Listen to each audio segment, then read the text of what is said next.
Omnibus Law itu kemarin itu kan banyak demo-demo, banyak provokasi ya Bu ya. Jadi sebenarnya kan Undang-Undang Cipta Kerja itu menghapus banyak pasal yang di dalam Undang-Undang Ketenagakerjaan itu kan ada PHK karena kesalahan misalnya, atau PHK karena kemudian mengundurkan diri dan sebagainya. Halo semuanya, selamat datang di Reh Podcast, bincang-bincang seputar hukum. Asik nih kalau misalkan kita bahas perjanjian pranikah. Bener banget, perjanjian pranikah, apalagi kita mau nikah atau baru aja menikah nih. Iya. Jadi dulu perjanjian pranikah nikah baru beberapa tahun masih bisa nih buat perjanjian pranikah gitu deh. Halo, selamat datang di Reh Podcast, bincang-bincang seputar hukum. Nantikan perbincangan kami bersama narasumber-narasumber pilihan Dengan topik-topik yang up to date. Tonton terus, jangan lewatkan.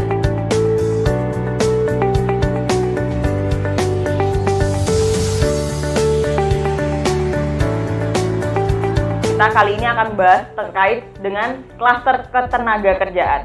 Tenang, pada hari ini saya nggak akan bahas sendiri. Saya hari ini temani dengan Ibu Nindri Sulistya Widyastiani, SHMH. Dosen cantik kita ini adalah dosen bagian hukum perdata, khususnya di hukum perburuhan Ibu ya. Perburuhan di Fakultas Hukum Universitas Atmajaya Yogyakarta. Selamat siang Ibu. Selamat siang.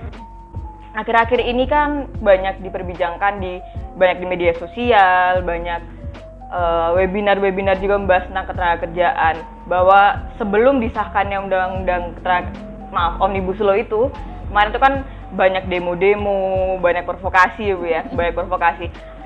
Awal-awal ya kita belum tahu apakah provokasi itu betul atau tidak gitu Bu. Setelah disahkannya Undang-Undang Cipta Kerja ini, itu kan kita baru bisa menilai apakah provokasi itu yang dulu apakah benar, apakah sekarang perubahan undang-undang ini apakah memang lebih baik daripada undang-undang ketenagakerjaan sebelumnya itu Bu. Di dalam khususnya di klaster ketenagakerjaan ini kan ada beberapa beberapa poin yang dibahas ya Bu ya. Salah satunya saya ingin membahas sedikit terkait dengan pemutusan hubungan kerja Ibu. Oke. Pemutusan hubungan kerja. Kalau dari ketentuannya sendiri atau pengaturannya sendiri dari Undang-Undang Ketenagakerjaan yang tahun 2003 dengan yang diatur di Undang-Undang Cipta Kerja ini sebenarnya ada perubahannya nggak sih Bu? Oke. Iya betul ya, tadi menanggapi yang pertama dulu ya, tadi statement yang pertama dulu memang betul. Isu ketenagakerjaan ini memang selalu problematis ya, karena kan tarik menarik kepentingannya itu kan katanya pengusaha dengan pekerja itu kan kepentingannya berbeda-beda gitu kan, sehingga kemudian kalau ada isu mau perubahan aturan atau kemudian ada isu aturan yang baru itu kemudian jadi panas gitu kan antara dua pihak itu. Salah satunya juga kemudian kemarin ketika Undang-Undang Cipta Kerja atau tadi Omnibus Law itu dari awal perancangannya sampai kemudian sekarang sudah diundangkan itu masih aja menjadi pro dan kontra gitu kan. Nah, salah satu kemudian yang diubah oleh Undang-Undang Cipta Kerja, saya lebih suka bilangnya Undang-Undang Cipta Kerja ya daripada Omnibus Law, karena itu nama undang-undangnya seperti itu ya. Jadi saya menyebutnya Undang-Undang Cipta Kerja. Jadi salah satunya yang diubah itu juga memang ketentuan pasal-pasal yang mengenai pemutusan hubungan kerja atau PHK. Salah satunya kemarin yang banyak diperbincangkan itu kan mengenai pesangonnya, ya kan? Ada isu bahwa yang namanya uang pesangon dan uang penghargaan masa kerja dan sebagainya itu kemudian aturannya diubah dari Undang-Undang Ketenagakerjaan ke Undang-Undang Cipta Kerja, itu diubahnya kemudian menjadi lebih sedikit, katanya isunya seperti itu.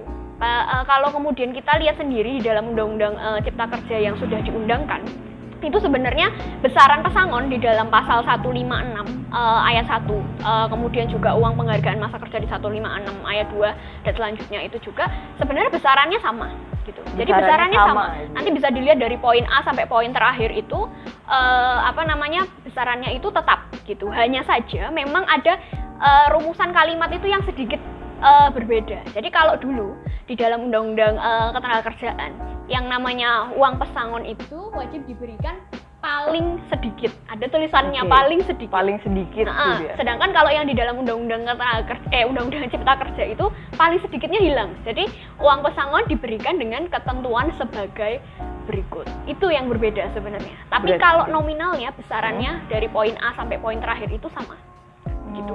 Oke. Berarti kalau dilihat dari situ, kalau dulu uang pesangon itu diberikan dengan ketentuan paling sedikit, berarti kan pekerja dulu bisa mendapatkan lebih daripada itu. Ya. Kalau sekarang dengan ketentuan dihilangkannya frasa lebih sedikit, itu apakah terus uang pesangon itu harus diberikan sebesar itu, ataukah perusahaan itu juga mempunyai kewenangan untuk memberikan tambahan, ataukah kalau nantinya uang pesangon itu diberikan kurang dari ketentuan itu, konsekuensinya gimana itu? Jadi begini, sebenarnya sedikit melanjutkan penjelasan yang tadi ya. Jadi sebenarnya kan Undang-Undang Cipta Kerja itu menghapus banyak pasal yang di dalam Undang-Undang Ketenagakerjaan itu kan ada PHK karena kesalahan misalnya, atau PHK karena kemudian mengundurkan diri dan sebagainya. Itu kan ada macam-macam alasan PHK yang kemudian itu masing-masing pasalnya itu dihapus oleh Undang-Undang Cipta Kerja. Padahal masing-masing pasal yang dalam Undang-Undang Ketenagakerjaan itu memuat ketentuan pesangonnya 1 kali atau 2 kali, atau uang penghargaan masa kerjanya 1 kali atau 2 kali atau berapa, seperti itu. Nah, ini pasal ini tuh dihapus oleh Undang-Undang Cipta Kerja. Itu yang pertama. Kemudian yang kedua terkait dengan alasannya, ada beberapa alasan yang kemudian berbeda dengan Undang-Undang Ketenagakerjaan sebelumnya. Misalnya kayak dulu di Undang-Undang Ketenagakerjaan itu ada alasan efisiensi. Efisiensi itu harus disertai dengan tutupnya perusahaan kalau kata putusan MK dan kata Undang-Undang Ketenagakerjaan. Sedangkan kalau di dalam Undang-Undang Cipta Kerja itu efisiensi itu tidak harus kemudian disertai dengan tutupnya perusahaan, itu yang berbeda. Kemudian juga ada ketika perusahaan itu sedang di dalam PKPU, penundaan kewajiban pembayaran utang, itu juga boleh melakukan PHK, itu yang berbeda. Nah, permasalahannya adalah ketika kemudian kita bicara uang pesangon, besaran uang kompensasi, saya bicara uang kompensasi itu kan ada pesangon, uang penghargaan masa kerja dan sebagainya. Itu kemudian sebenarnya kita masih belum bisa menentukan sebenarnya ini tuh arahnya mau seperti apa. Karena kan tadi pasal-pasalnya itu kan sudah dihapus oleh Undang-Undang Cipta Kerja. Sedangkan ketentuan lebih lanjut mengenai PHK itu tadi mau diatur oleh peraturan pemerintah yang sampai sekarang peraturan pemerintahnya belum keluar. Nah, sehingga kemudian kalau menurut saya tadi terlalu prematur untuk menentukan apakah kemudian nanti besaran pesangonnya hanya berdasarkan pasal 156 tadi saja, atau kemudian memang ada pengaturan lebih lanjut seperti dulu di dalam Undang-Undang Ketenagakerjaan. Per alasannya itu kemudian besaran pesangonnya ada 2 kali atau 1 kali, seperti itu. Kita belum tahu itu. Itu yang pertama. Kemudian kalau tadi menjawab kemudian dengan ketentuan yang tadi yang dulu Undang-Undang Ketenagakerjaan itu paling sedikit, berarti dulu boleh lebih banyak. Kalau sekarang itu kemudian paling sedikitnya itu diubah itu atau dihilangkan, itu kemudian bisa nggak sih dapat yang lebih tinggi, intinya seperti itu kan. Sebenarnya begini, kalau kita bicara mengenai penyelesaian perselisihan hubungan industrial, itu kan awalnya sebelum kita masuk ke jalur litigasi atau pengadilan, itu kan penyelesaiannya diwajibkan untuk kemudian harus perundingan dulu, mediasi dan konsiliasi sebagainya. Itu kan dasarnya sebenarnya perundingan.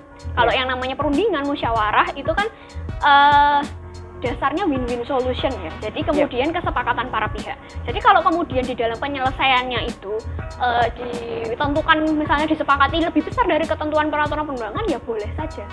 Gitu. Jadi masih ada kemungkinan kemudian pekerja itu mendapatkan pesangon yang lebih besar atau kompensasi yang lebih besar daripada ketentuan di dalam Undang-Undang Cipta Kerja, meskipun tadi tulisan paling sedikitnya, frasa paling sedikitnya itu dihilangkan.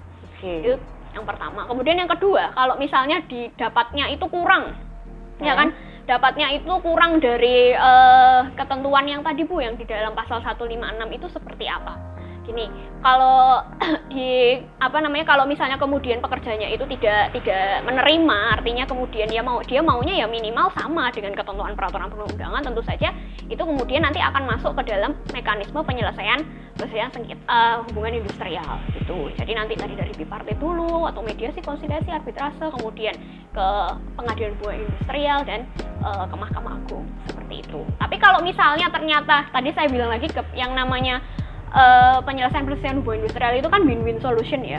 Kemungkinan juga bisa jadi tadi selain disepakati lebih besar, ternyata disepakati lebih kecil. Kalau para pihaknya kemudian bahasa Jawanya legowo gitu ya, ikhlas misalnya, sepakatnya misalnya ternyata lebih kecil dan itu tidak menjadikan masalah, ya bisa jadi saja kemungkinannya seperti itu.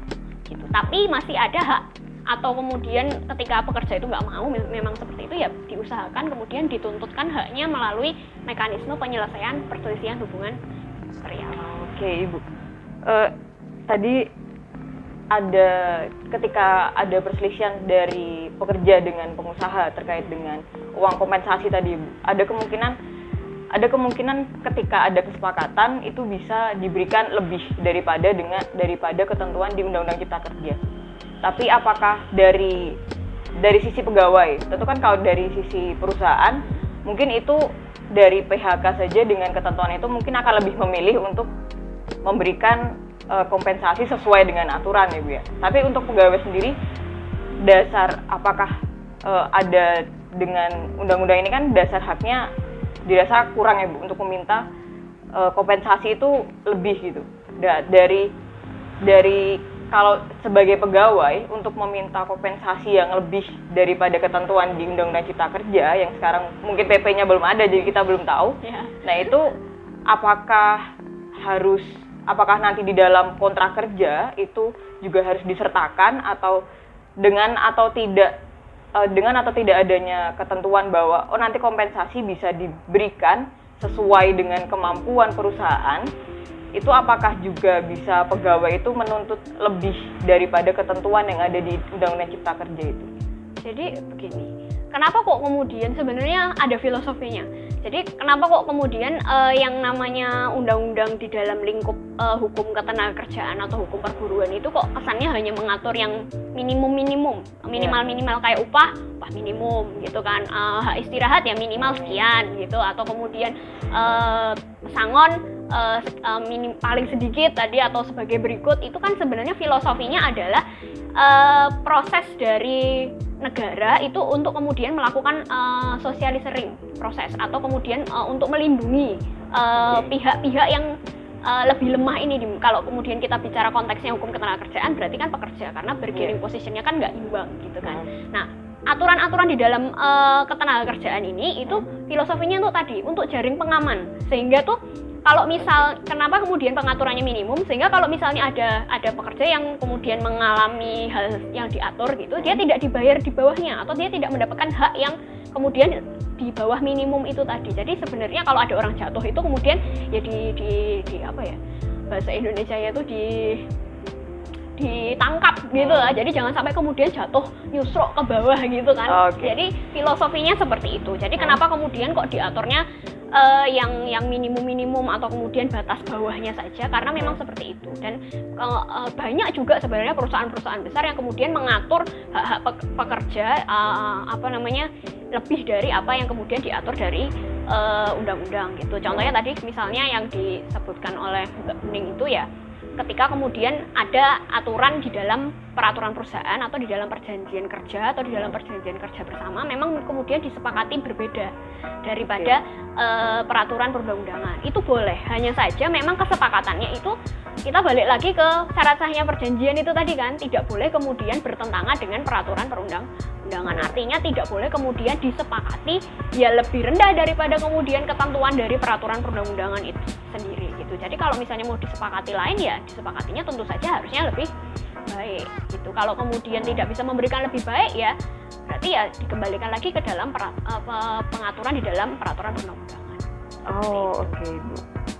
Jadi selama itu tidak bertentangan dengan undang-undang, selama itu tidak bertentangan dengan perjanjian kerja di awal, itu bisa jadi pegangan lah untuk pegawai kalau misalkan ternyata ada sengketa terkait dengan uang kompensasi tadi dengan perusahaan gitu.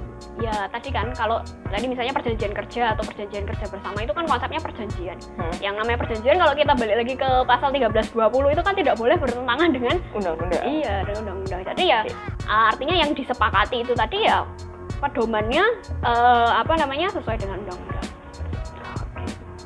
Ini juga masih di uang kompensasi nih Bu. Ini juga menarik terkait dengan di Undang-Undang Cipta Kerja ini pasal 156 terkait dengan kewajiban pengusaha untuk memberikan uang kompensasi itu diberikan sanksi pidana gitu.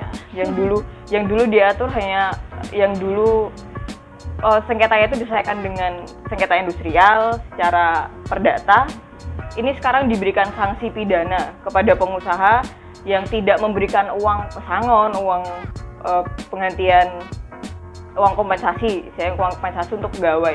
Nah ini kalau dilihat itu apakah dari segi ini menguntungkan untuk buruh, dan juga apakah cara ini itu lebih memberikan kepastian hukum daripada undang-undang ketenagakerjaan yang dulu yang tidak memberikan sanksi pidana kepada pengusaha, yang karena kalau dilihat dari dulu pengusaha banyak yang menggunakan itu kayak uang pesangon, oh ya udah dibayar aja minimum atau dengan kemampuan mereka gitu. Nah itu apakah sekarang dari segi pegawai sendiri itu bisa dimanfaatkan dengan maksimal dan memberikan kepastian yang lebih terhadap hak-hak mereka sebagai pegawai? Jadi begini, kalau kemudian bicara mengenai uang kompensasi, salah satunya uang pesangon yang kemudian tidak dibayarkan, ada sanksi pidananya di dalam undang-undang cipta kerja. Tentu saja itu kan pasti bagian dari langkah dari pemerintah ya untuk kemudian tadi melakukan tugasnya sebagai negara itu yang melindungi warga negaranya, termasuk pihak-pihak yang kemudian memang dipandang lebih lemah posisinya kalau di dalam suatu hubungan hukum tertentu gitu ya. Jadi kalau dibilang ini kemudian apakah sesuatu yang lebih baik atau kemudian memberikan perlindungan yang lebih baik, tentu saja kan ada ya karena apa? Karena ada tambahannya. Tadinya kan mekanismenya hanya sekedar dari perdata saja, kemudian ini kan jadi ada mekanisme pidananya. Jadi kan double gitu ya, artinya ada dua sisi gitu. Artinya kemudian ada mekanisme lain yang bisa ditempuh oleh kemudian pekerja kalau kemudian pesangonnya tidak diberikan atau uang kompensasinya tidak diberikan. Ya, jawabannya itu. Hanya saja kemudian kalau ditanya apakah kemudian itu menjadi melindungi haknya pekerja atau tidak, gitu kan. Kadangkala kemudian kalau kita bicara dari sisi implementasinya, gitu, yang namanya selama ini yang sebenarnya yang namanya pidana ketenagakerjaan itu kan sudah ada dari dulu, gitu ya. Jadi udah ada beberapa pasal-pasal yang memang kalau dilanggar itu kemudian ada sanksi pidananya. Tapi kan selama ini juga jarang sekali kita mendengarkan ada berita gitu ya atau fakta bahwa memang ada pelanggaran ketenagakerjaan yang kemudian diproses pidana. Artinya enforcement-nya itu kurang di lapangan. Nah, sehingga kemudian kalau dengan adanya pasal seperti ini, apakah nanti penegakannya juga bisa dibenahi atau seperti apa? Nah, kita nggak tahu. Artinya kan kalau sama saja berarti ya keberadaan pasal ini tidak terlalu melindungi gitu kan. Kalau tadi dari sisi filosofinya lebih melindungi, tapi nanti dari pelaksanaannya mungkin saja ya sama saja seperti itu. Itu tergantung bagaimana nanti pelaksanaannya. Kemudian yang selanjutnya juga terkait dengan misalnya kemudian pengusahanya itu dipidana gitu. Ketika kalau kemudian pengusahanya dipidana, pengusaha perseorangan misalnya, atau kemudian bukan yang bentuknya suatu perusahaan yang misalnya kalau dipidana kemudian ada penggantinya misalnya direksinya seperti itu. Nah, kalau pengusahanya perseorangan itu kemudian kalau dia dipidana misalnya di penjara seperti itu, pembayaran haknya juga belum tentu terjamin kan. Artinya kemudian yang tadinya harusnya kemudian pekerja itu mendapatkan pesangon sekian rupiah gitu lah, kemudian dengan dipidana itu apakah kemudian itu menjamin pemenuhan tadi uangnya, nominal uangnya itu diberikan atau tidak, seperti itu. Atau mungkin dengan dipidananya pengusaha yang tadi perseorangan itu kan jadi perusahaannya tidak berjalan tuh, nanti nasib pekerja yang lain seperti apa. Jadi sebenarnya aturannya secara filosofi itu sebenarnya sudah baik gitu ya, artinya ada perlindungan yang double tadi itu, cuman bagaimana kemudian melaksanakannya gitu. Jadi kalau dari harapan dari ketentuan ini sebenarnya baik ya Bu ya, untuk ya memberikan kepastian hukum juga memberikan jalur baru untuk pegawai itu untuk mendapatkan haknya, karena sejauh sama kan tadi kayak Ibu bilang itu banyak sengketa industrial itu yang kalau masuk pidana itu tidak banyak dipublish karena dari penegak hukumnya juga merasa bahwa oh ini sengketa industrial nih, gak usah lah dimasukin ke ranah pidana gitu Bu. Jadi kan gak banyak pengusaha yang mendapatkan ya sanksi administrasi yang tadi itu dikembalikan, yang mana yang lebih menguntungkan dari pengusaha untuk diberikan kepada pegawainya gitu Bu. Ini tadi Bu, tadi kan kita membahas tentang pesangon nih Bu. Ada lagi satu poin lain yang dibahas di undang-undang yang diubah di undang-undang cipta kerja ini terkait dengan perjanjian kerja waktu tertentu. PKWT ini. Kalau dulu di Undang-Undang Ketenagakerjaan itu kan kita kenal ada PKWT itu ada diatur dengan jangka waktu tertentu, di mana PKWT itu dilaksanakan di PKWT pertama itu 2 tahun, kemudian dapat diperpanjang 1 tahun, kemudian masuk ke perjanjian kerja waktu tidak tertentu. Pembaruan. Nah itu di Undang-Undang Cipta Kerja ini jangka waktu itu kan dihapuskan, Bu. Nah di masyarakat ini kan ada simpang siur, jadi mereka mungkin kita juga yang belum terlalu paham terkait dengan undang-undang ini, itu jadi merasa bahwa dari pegawai, oh ini nanti kita bakal jadi pegawai kontrak seterusnya nih. Apakah ketakutan pegawai itu apakah memang benar bisa terjadi? Mereka akan bayangan di masyarakat, mereka seumur hidup ini akan jadi pekerja kontrak dalam perusahaan. Itu kan juga akan pengaruhi nanti dengan uang kompensasinya akan berubah. Itu kan Bu, ada berbeda dengan pegawai tetap. Itu kan nanti daya kompensasi dari pengusahanya sendiri akan berbeda. Itu sebenarnya pelaksanaan atau implementasinya itu seperti apa sih, Bu?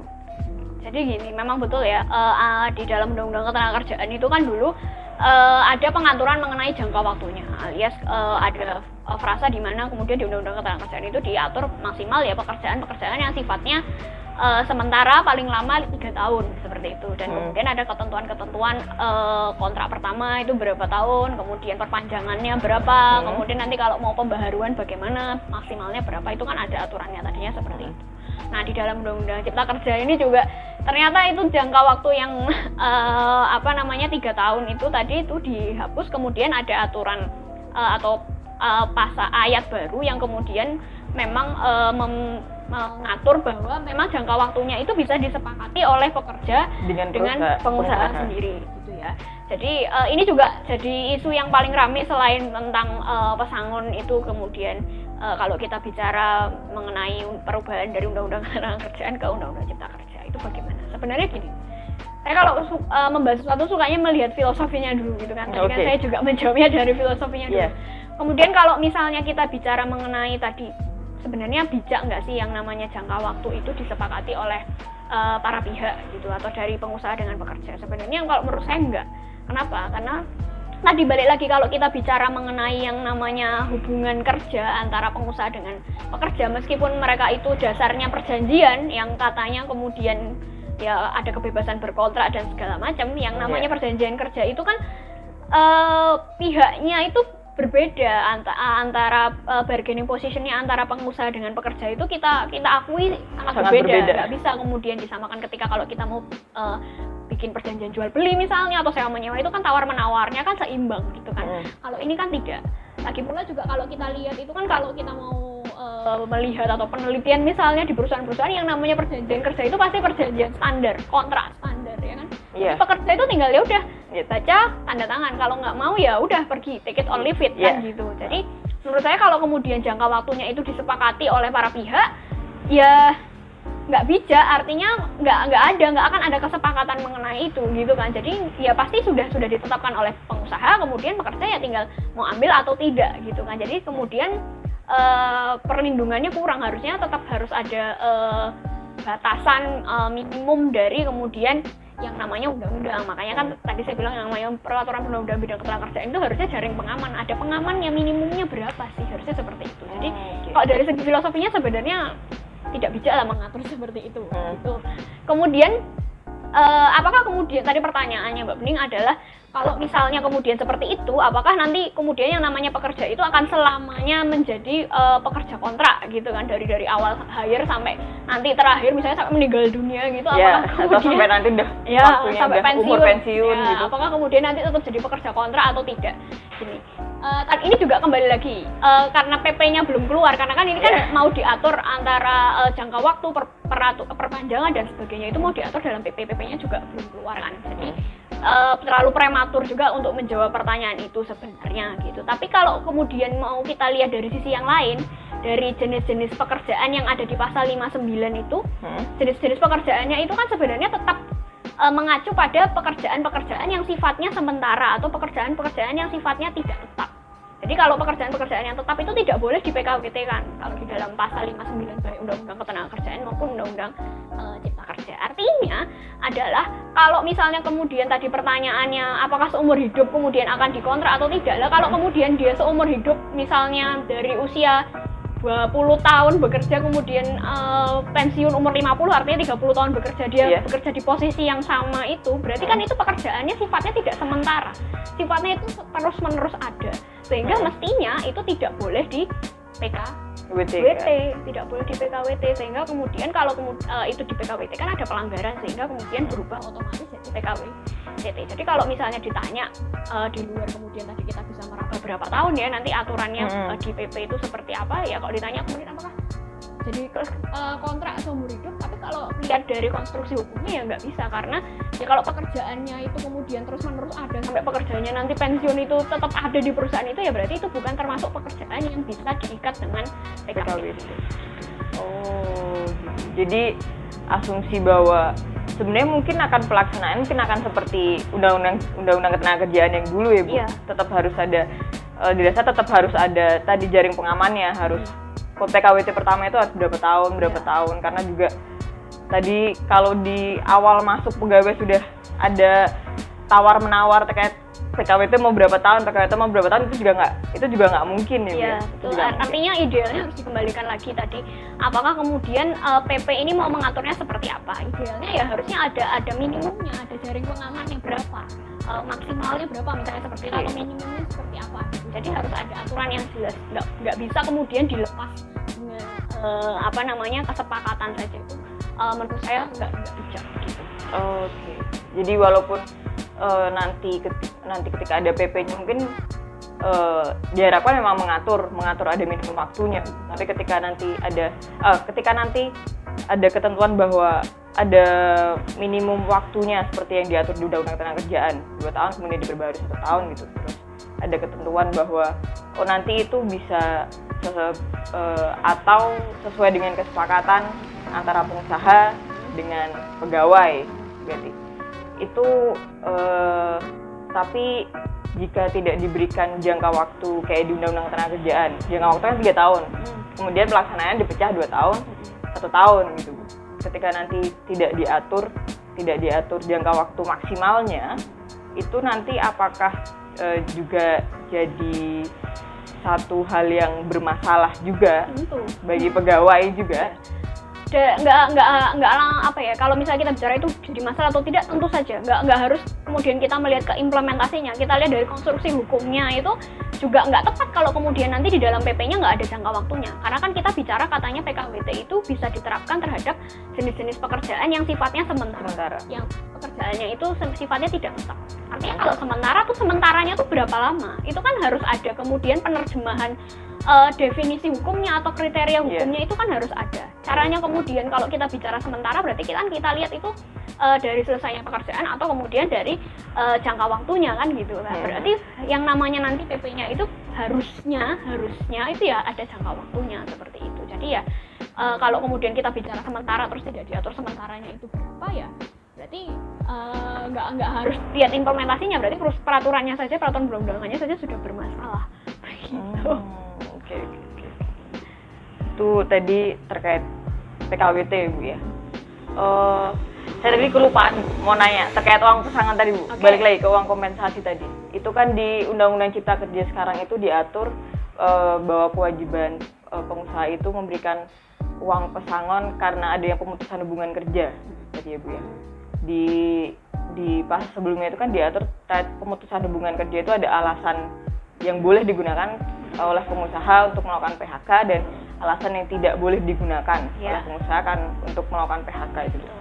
Kalau misalnya dari pegawai ini mengajukan resign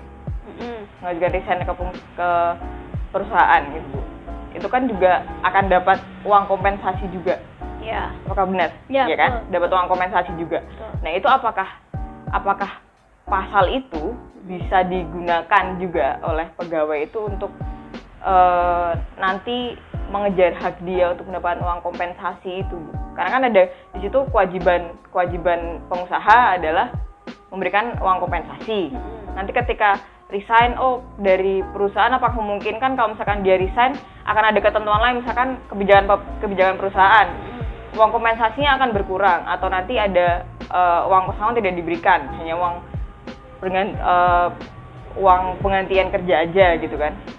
Gini, jadi tadi di dalam, kalau kita bicara konteksnya PHK di dalam Undang-Undang Ketenagakerjaan itu kan dulu yang bicara mengenai uang kompensasi PHK itu kan ada di dalam pasal 156-nya sendiri, dan kemudian di dalam masing-masing pasal yang ada alasannya. Jadi seperti tadi mengundurkan diri atau sakit atau kemudian dipidana dan sebagainya, itu setiap pasalnya itu punya kompensasi yang berbeda. Jadi beda alasannya, itu beda kompensasinya. Karena di dalam pasal 156 itu ada kompensasi itu kan sebenarnya ada uang pesangon, ada uang penghargaan masa kerja, ada uang penggantian hak, dan ada uang pisah. Nah, tidak berarti kemudian karena di dalam pasal 156 Undang-Undang Ketenagakerjaan itu ada 4, kemudian dapat keempat-empatnya. Tidak, tapi nanti akan bergantung pada masing-masing alasannya itu berbeda-beda. Nanti bisa kemudian dicek di dalam Undang-Undang Ketenagakerjaan. Misalnya tadi kalau konteksnya mengundurkan diri atau resign, itu kalau di dalam Undang-Undang Ketenagakerjaan itu kan dapatnya tidak dapat pesangon, tidak dapat uang penghargaan masa kerja, tapi dapatnya hanya uang penggantian hak dan uang pisah saja, seperti itu. Jadi nanti setiap alasannya itu sudah ada rinciannya, masing-masing itu dapat uang kompensasinya itu jenisnya apa saja gitu. Nah, permasalahannya tadi balik lagi di dalam Undang-Undang Cipta Kerja, pasal-pasal yang isinya alasan-alasan ini tadi itu dihapus oleh Undang-Undang Cipta Kerja. Jadi hanya dicantumkan pasal baru di dalam, kalau nggak salah pasal 154A itu hanya ini loh yang boleh di list alasan-alasan yang boleh dipakai, tapi penghitungannya. Tapi kemudian tadi kompensasinya kalau alasan ini tadi dapatnya apa saja, kemudian besarannya misalnya pesangonnya 2 kali atau 1 kali seperti itu belum ada, atau antara tidak ada atau belum ada, kita belum tahu ya. Artinya nanti harapannya sih harusnya nanti di dalam PP-nya, dalam peraturan pemerintah itu nanti juga harus diatur berapa besarannya atau jenis kompensasinya itu apa saja. Jadi makanya karena itu belum diatur, nanti sampai peraturan pemerintahnya itu keluar, ya mestinya kita masih mengacu kepada Undang-Undang Ketenagakerjaannya itu. Jadi kalau tadi mengundurkan diri atau resign, ya dapatnya uang penggantian hak sama uang pisah saja. Itu kan jadi ya karena pengaturan penghitungan yang tadi, Bu, penghitungannya tadi karena nanti resign atau di PHK oleh pengusaha itu kan jadi simpang siur sekarang itu. Jadi simpang siur karena terus merasa bahwa alasannya ada PHK karena resign, kita bisa nih mendapatkan hak kita dengan cara ini, ada sanksi pidananya, ada sanksi administratifnya gitu, Bu. Berarti memang harus nunggu PP dulu ya, Bu, ini pengaturannya ya. Iya. Karena di Undang-Undang Cipta Kerja ini terlalu banyak pasal-pasal yang umum dan malah jadi bingung kita mau implementasikannya kayak gimana. Selain tadi sifatnya pasalnya masih umum saja, itu juga banyak sekali pasal-pasal yang kemudian langsung didelegasikan ke PP. Ini pengaturan lebih lanjut di peraturan pemerintah dan sebagainya. Jadi kita juga untuk mau melaksanakannya itu masih belum bisa dilaksanakan secara 100% gitu, karena kalau kemudian kita mengacu pada yang undang-undang sebelumnya kan ini kayak tadi kalau mengundurkan diri itu kan ada ininya uang penggantian hak sama uang pisah. Apakah kalau kemudian dengan Undang-Undang Cipta Kerja yang sekarang itu dapatnya jenisnya pesangon yang apa kan kita masih belum tahu. Artinya kemudian ya selama kemudian PP-nya itu tadi belum keluar, ya akan lebih baik kemudian kita mengacu pada Undang-Undang Ketenagakerjaan dulu ya kan, karena kan kalau kayak di pidana itu kan ada asas bahwa kalau ada keraguan-raguan kan tidak boleh merugikan terdakwa ya kan. Nah, sama saja sebenarnya itu dianalogikan kalau kita bicara di hukum ketenagakerjaan juga ya, kalau ada hal-hal ini juga kita tidak boleh merugikan pihak yang lebih lemah, artinya pekerja. Jadi kita masih mengacu pada Undang-Undang Ketenagakerjaan.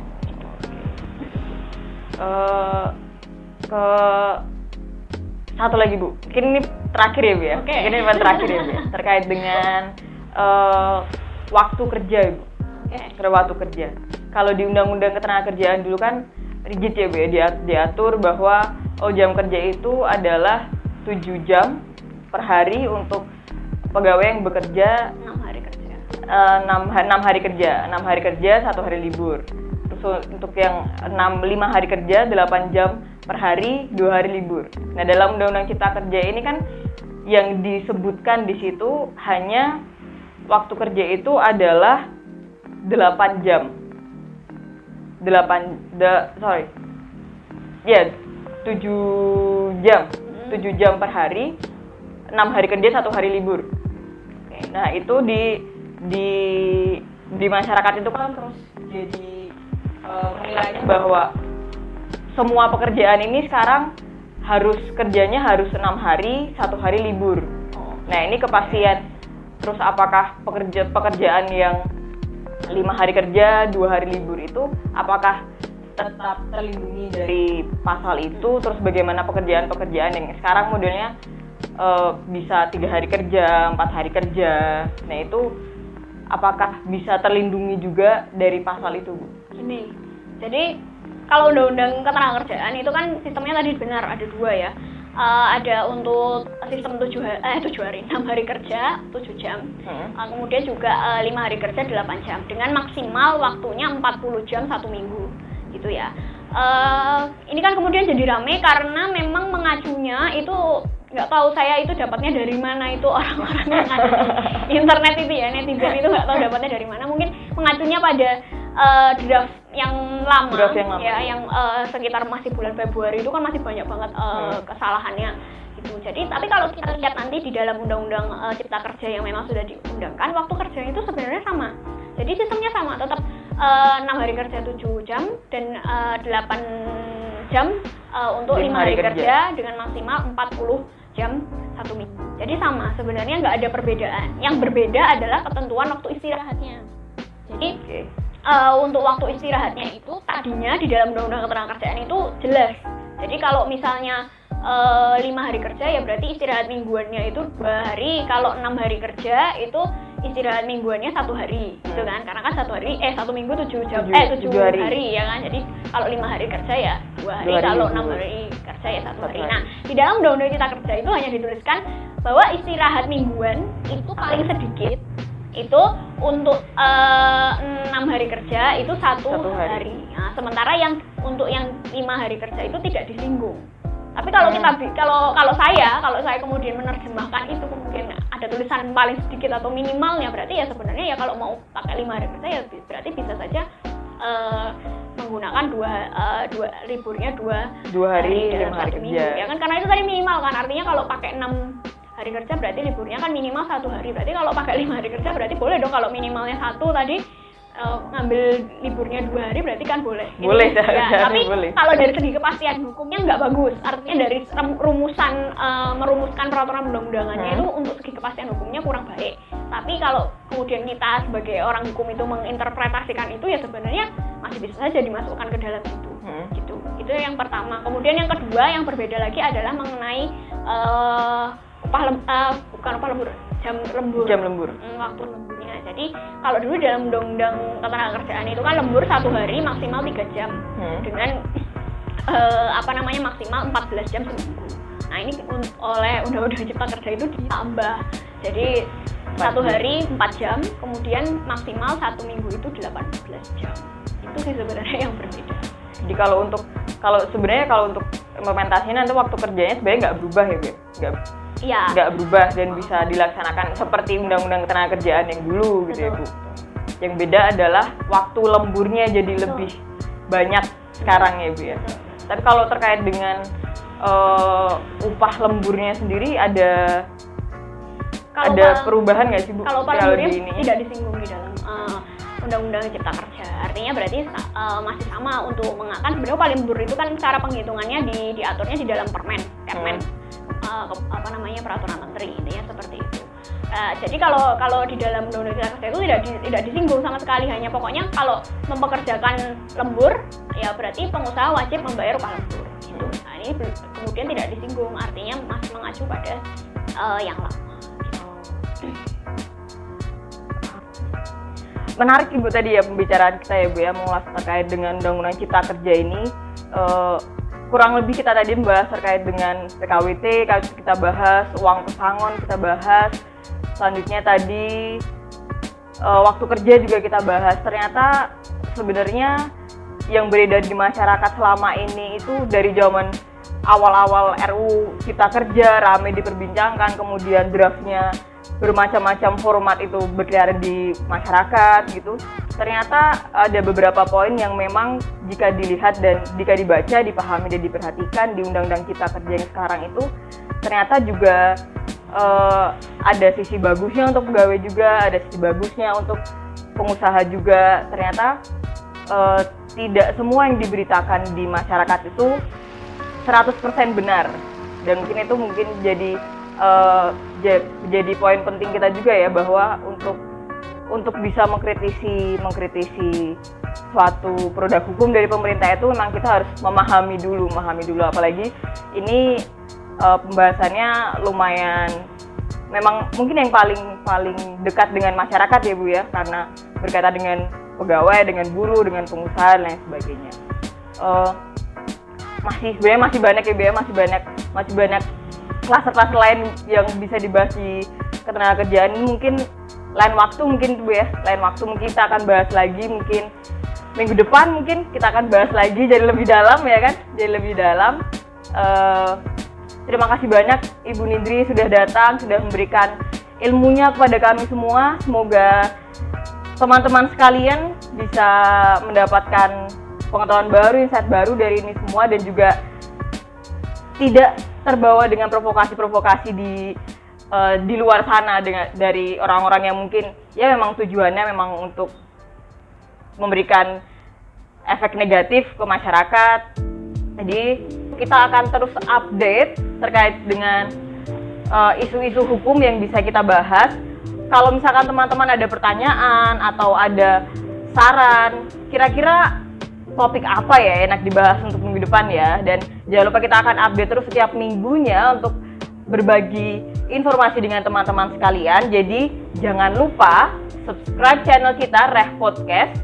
Jangan lupa dinyalain tuh loncengnya, jadi tiap kita update teman-teman bisa langsung klik dan langsung tonton video kita. Jangan lupa juga follow IG kita di Reh Podcast. Jadi tiap kita ada update, teman-teman langsung tahu ya. Dan juga jangan lupa nih follow IG Ibu dosen cantik kita di Nindrisul. Nanti di bio IG Ibu ini ada link, di situ bisa diakses. Jurnal-jurnal Ibu juga ada ya Bu ya? Jurnal, ada Ibu juga bikin matriks ya Bu ya? Matriks terkait dengan perubahan Undang-Undang Ketenagakerjaan di Undang-Undang Cipta Kerja. Jadi teman-teman bisa baca-baca di situ. Nanti mungkin bisa follow juga ya Bu ya? Biar tambah followersnya ya Bu ya. Terima kasih semuanya sudah menyaksikan podcast kita pada hari ini. Sampai jumpa semuanya. Salam Reh Podcast.